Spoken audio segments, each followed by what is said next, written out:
عظیم خلیفہ ہارون رشید کا دل رنج و غم سے کچھ اس قدر متاثر ہوا کہ اسے نہ دن کو چین ملتا نہ رات کو۔ جب بے سکونی اور عدم اطمینان میں اضافہ ہی ہوتا گیا تو ہارون رشید نے اپنے وزیر فضل بن ربیع سے مشورہ کیا کہ کسی روحانی عامل کو تلاش کیا جائے تاکہ اس کیفیت سے نکالا جائے۔ کئی عاملوں کی طرف رجوع کیا گیا مگر کہیں سے کوئی افاقہ نہ ہوا بلکہ مرض بڑھتا ہی گیا۔ آخر کار وزیر نے عرض کی، ذل الہی، اب تو صرف ایک ہی ہستی باقی رہ گئی ہے، مجھے پورا یقین ہے کہ آپ ان کے پاس تشریف لے گئے تو آپ بالکل تندرست ہو جائیں گے۔ بادشاہ نے پوچھا، وہ کون ہے جو میرے دکھ اور پریشانی کا مداوع کر سکتا ہے؟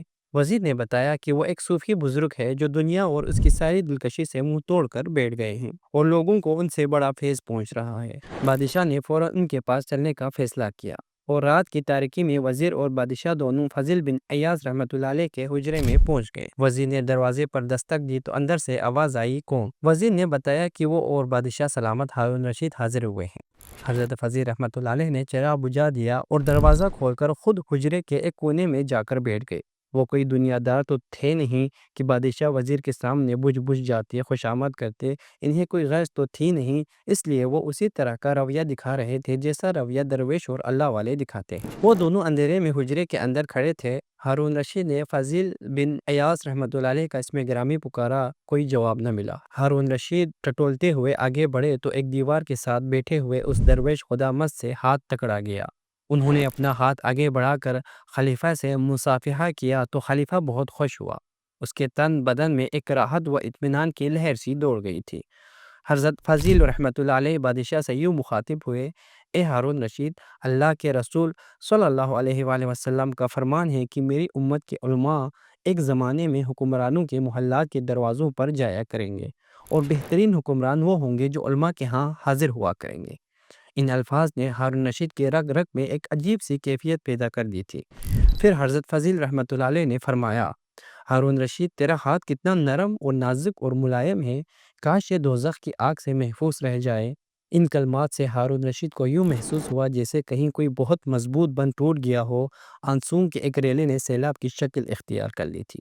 خلیفہ بہت دیر تک روتا رہا، پھر حضرت فضل رحمۃ اللہ علیہ نے فرمایا، ہارون رشید، اپنے پاؤں کو ڈگمگانے سے بچا لے، اللہ تجھ پر اپنا فضل و کرم فرمائے گا جب تیرا آخری وقت آ پہنچے گا۔ کوئی مشیر وزیر تیرا ساتھ نہ دے سکے گا، اگر تیرے کام کوئی آئے گا تو تیرے اعمال ہوں گے۔ ہارون رشید پر رقت طاری تھی، وزیر بہت پریشان تھا۔ اس نے کانپتے ہوئے فضل بن ایاز رحمۃ اللہ علیہ سے درخواست کی کہ وہ ہارون رشید پر مہربانی فرمائے کہ ان کی حالت بہت خراب ہو گئی ہے۔ درویش نے جواب دیا، تم اور تمہارے ساتھی خلیفہ کے دربار میں ایسے حالات بتاتے ہو کہ یہ گناہ پر گناہ کرتا جائے۔ مجھے بتاؤ تو صحیح، کبھی تم میں سے کسی نے اسے غیر شرعی کام سے ٹوکا ہے؟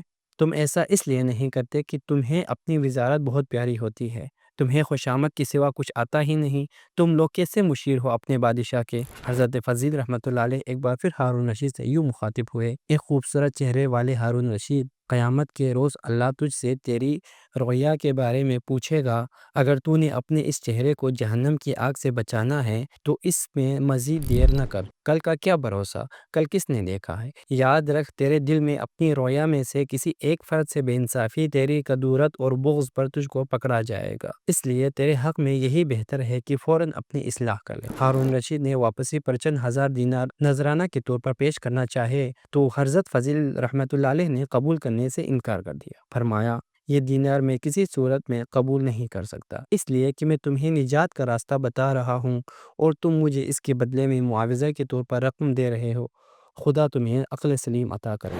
ناظرین، اس واقعے سے ہمیں یہ سبق ملتا ہے کہ اصل سکون دولت، طاقت، اقتدار میں نہیں بلکہ دل کی اصلاح، اللہ سے قرب اور سچی نصیحت قبول کرنے میں ہے۔ خلیفہ ہارون رشید جیسا عظیم حکمران بھی روحانی بے چینی میں مبتلا ہو گیا، مگر سکون تب ملا جب اس نے ایک اللہ والے درویش کے سامنے عاجزی اختیار کی اور ان کی سچی بات کو دل سے قبول کیا۔